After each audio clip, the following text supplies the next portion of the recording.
গুগু তুমি নামতে পারছো না? তো ভয়ঙ্কর ব্যাপার হয়ে গেছে, এবার নামবে কি করে? হ্যাঁ, আয় নিচে আয়, নাহলে ওখানে বস, বসে পর, বসো বসো। ভয়ঙ্কর ব্যাপার হয়ে গেছে, অনেকক্ষণ থেকে চেষ্টা করছে কিন্তু নামতে আর পারছে না। কি হবে এবার?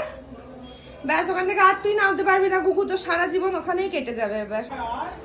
নামতে পারছে না কিছুতেই বেচারা। বসে পড় ওখানে, বসে পড়, দোল দোল হবে, বসে পড়, দোল দোল হবে। বসো বসো, হ্যাঁ বসো, হ্যাঁ বসো বসো, বাবা বাবা বাবা, বসো বসো বসো বসো। গাধা গোতাকার, আমি চললাম, টাটা। থাক তুই ওখানে, থাক তুই ওখানে থাক।